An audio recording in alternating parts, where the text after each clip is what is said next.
ಈಗ ಸಿಎಂ ಸಿದ್ದರಾಮಯ್ಯ ವಿರುದ್ಧ ಸಿಬಿಐಗೆ ಒಂದು ಪ್ರಕರಣದ ವಿಚಾರಣೆಯನ್ನು ಕೊಡಬೇಕು ಅನ್ನುವಂಥದ್ರ ಬಗ್ಗೆ ಒಂದು ಅರ್ಜಿಯನ್ನು ಸಲ್ಲಿಸಿದ್ರು. ಆ ಅರ್ಜಿಗೆ ಸಂಬಂಧಪಟ್ಟಂತೆ ವಿಚಾರಣೆ ಇನ್ನೂ ಕೂಡ ನಡೀತಾ ಇದೆ ಹೈಕೋರ್ಟ್ನಲ್ಲಿ. ಈಗ ಸಿಬಿಐ ತನಿಖೆಗೆ ಕೋರಿದಂತಹ ಅರ್ಜಿಯ ವಿಚಾರಣೆ ಇನ್ನೂ ಕೂಡ ಮುಂದುವರೆದಿದೆ. ಸಿಎಂ ಪರ ಅಭಿಷೇಕ್ ಮನು ಸಿಂಘ್ವಿ ವಾದವನ್ನು ಮಂಡಿಸಿದ್ರು. ಅವರ ವಾದ ಈಗ ಅಂತ್ಯವಾಗಿದೆ. ಸಾಕಷ್ಟು ವಿಚಾರಗಳನ್ನು ಅವರು ಕೋರ್ಟ್ನ ಗಮನಕ್ಕೆ ತಂದಿದ್ದಾರೆ. ಲೋಕಾಯುಕ್ತ ಸಂಸ್ಥೆಯ ಕೆಳಗೆ ಎಲ್ಲರೂ ಬರ್ತಾರೆ.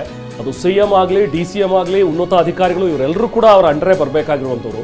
ರಾಜಕೀಯ ಬಣ್ಣ ಇದೆ ಅನ್ನುವಂಥ ಒಂದು ಕಾರಣಕ್ಕೆ ಸಿಬಿಐಗೆ ಕೊಡೋದು ಅದು ಸರಿಯಲ್ಲ, ಸೂಕ್ತ ಅಲ್ಲ ಅನ್ನುವಂಥ ಒಂದು ವಾದವನ್ನು ಅಭಿಷೇಕ್ ಮನು ಸಿಂಘ್ವಿ ಅವರು ತಮ್ಮ ವಾದದಲ್ಲಿ ಮಂಡಿಸಿದರು.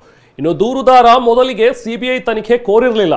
ಅವ್ರು ಕೇಳಿದ್ದು ಹೋಗಿ ರಾಜ್ಯಪಾಲರ ಹತ್ರ ಅನುಮತಿಯನ್ನು ಕೇಳಿದ್ರು, ಪ್ರಾಸಿಕ್ಯೂಷನ್ಗೆ ಅನುಮತಿಯನ್ನು ಕೊಡಿ ಅಂತ. ಆಗ ಒಂದು ಇಂಡಿಪೆಂಡೆಂಟ್ ಸಂಸ್ಥೆ, ತನಿಖಾ ಸಂಸ್ಥೆ ತನಿಖೆಯನ್ನು ಮಾಡಲಿ ಅನ್ನುವಂಥದ್ರ ಬಗ್ಗೆ ಸಿಕ್ಕಂಥ ಒಂದು ಅನುಮತಿ. ಅದಾದ ನಂತರ ಹೈಕೋರ್ಟ್ನಲ್ಲೂ ಕೂಡ ಇದನ್ನು ಪ್ರಶ್ನೆ ಮಾಡಿದ್ರು. ಅದಾದ ನಂತರ ಹೈಕೋರ್ಟ್ ಕೂಡ ಹೇಳಿತ್ತು, ಎಸ್, ಯಾವ ಒಂದು ಸ್ವತಂತ್ರ ತನಿಖಾ ಸಂಸ್ಥೆಯಿಂದ ಮಾಡಿಸೋಣ ಅನ್ನುವಂಥ ಒಂದು ವಿಚಾರ ಬಂದಾಗ ಆಗ ಲೋಕಾಯುಕ್ತದಿಂದ ಮಾಡಿಸ್ಬೇಕು. ಯಾಕಂದರೆ ಪೊಲೀಸರು ಎಲ್ಲರೂ ಕೂಡ ಅಂಡರ್ ಬರ್ತಾರೆ, ಸಿಎಂ ಅಂಡರೇ ಬರ್ತಾರೆ, ಹಾಗಾಗಿ ಲೋಕಾಯುಕ್ತದಿಂದ ಆಗಬೇಕು ಅನ್ನುವಂಥದ್ರ ಬಗ್ಗೆನೂ ಕೂಡ ಚರ್ಚೆ ಆಯಿತು. ಇದೇ ವಿಚಾರವನ್ನು ಅಭಿಷೇಕ್ ಮನು ಸಿಂಘ್ವಿ ಅವರು ಇವತ್ತು ಕೋರ್ಟ್ನ ಗಮನಕ್ಕೆ ತಂದಿದ್ದಾರೆ. ನೋಡಿ, ಮೊದಲಿಗೆ ದೂರುದಾರರು ಎಲ್ಲೂ ಕೂಡ ಕೇಳಿರಲಿಲ್ಲ ಸಿಬಿಐ ತನಿಖೆಗೆ ಕೊಡಿ ಅಂತೇಳಿ. ಆದರೆ ಈಗ ಬಂದು ಸಿಬಿಐ ತನಿಖೆಗೆ ಕೇಳ್ತಾ ಇದ್ದಾರೆ. ಅದು ಕೂಡ ಈಗ ಲೋಕಾಯುಕ್ತ ತನಿಖೆ ಆಲ್ಮೋಸ್ಟ್ ಎಂಡ್ ಆಗಿ ಅವರು ರಿಪೋರ್ಟ್ ಅನ್ನ ಸಲ್ಲಿಸಬೇಕಾಗಿರುವಂತಹ ಸಂದರ್ಭದಲ್ಲಿ ಇದನ್ನ ಪರಿಗಣಿಸಬೇಕು ಅಂತ ಹೇಳಿ ಅಭಿಷೇಕ್ ಮನು ಸಿಂಘ್ವಿ ಅವರು ತಮ್ಮ ವಾದವನ್ನು ಮಂಡಿಸಿದ್ದಾರೆ. ಇನ್ನು ಸಿಬಿಐ ತನಿಖೆಗೆ ಅರ್ಹ ಆಗೋದಕ್ಕೆ ಇದೇನು ಅಪರೂಪದ ಪ್ರಕರಣ ಏನಲ್ಲ. ಲೋಕಾಯುಕ್ತ ತನಿಖೆಯಲ್ಲಿ ಮಧ್ಯಪ್ರವೇಶಿಸಿ ಸಿಬಿಐಗೆ ಹಸ್ತಾಂತರ ಮಾಡಬೇಕು ಅಂತ ಹೇಳುವಂಥದ್ದು ಅದು ಸರಿ ಬರೋದಿಲ್ಲ ಅನ್ನೋ ಒಂದು ವಾದವನ್ನು ಅಭಿಷೇಕ್ ಮನು ಸಿಂಘ್ವಿ ಅವರು ಮಾಡಿದ್ದಾರೆ.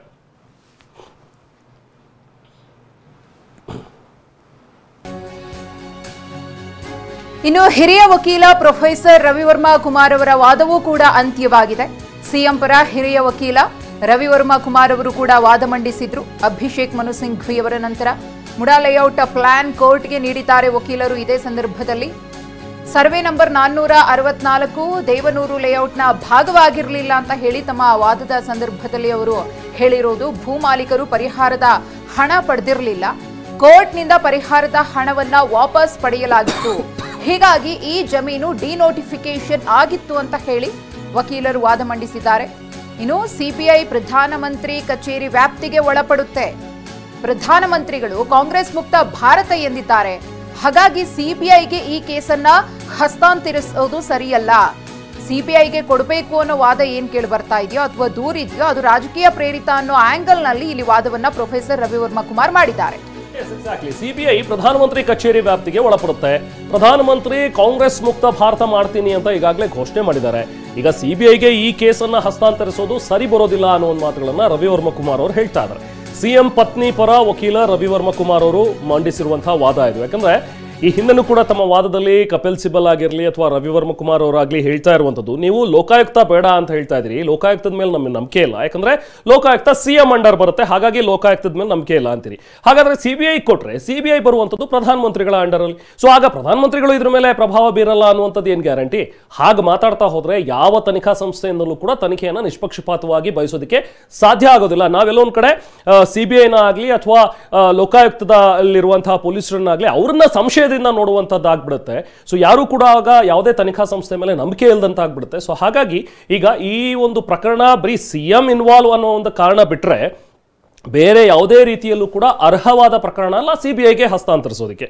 ಸೊ ಹಾಗಾಗಿ ಯಾಕೆ ಸಿಬಿಐಗೆ ಹಸ್ತಾಂತರಿಸಬೇಕು? ಲೋಕಾಯುಕ್ತದವರು ತನಿಖೆ ಮಾಡ್ತಾ ಇದ್ದಾರೆ, ತನಿಖೆ ಮಾಡಿದ್ದಾರೆ, ಈಗಾಗಲೇ ಪೊಲೀಸರು ನಿಷ್ಪಕ್ಷಪಾತವಾಗಿ ಮಾಡಿದ್ದಾರೆ, ಯಾವುದೇ ರೀತಿಯಾದಂತಹ ಪ್ರಭಾವ ಇದರಲ್ಲಿ ಯಾವುದು ಬೀರಿಲ್ಲ ಅನ್ನುವಂಥ ಒಂದು ವಾದವನ್ನ ಸಿಎಂ ಪರ ಜೊತೆಗೆ ಸಿಎಂ ಪತ್ನಿ ಪರ ವಕೀಲರು ಇವತ್ತು ಕೋರ್ಟ್ನಲ್ಲಿ ವಾದ ಮಂಡಿಸಿದ್ದಾರೆ. ಸೊ ಹಾಗಾಗಿ ಈಗ ಸಾಕಷ್ಟು ಇಂಟ್ರೆಸ್ಟಿಂಗ್ ಇರುವಂತಹ ವಿಚಾರ ಅಂತ ಹೇಳಿದ್ರೆ, ಸಿಬಿಐಗೆ ಈ ಪ್ರಕರಣವನ್ನು ವಹಿಸುತ್ತಾ ಕೋರ್ಟ್ ಇಲ್ವಾ ಅಂತ ಹೇಳಿ.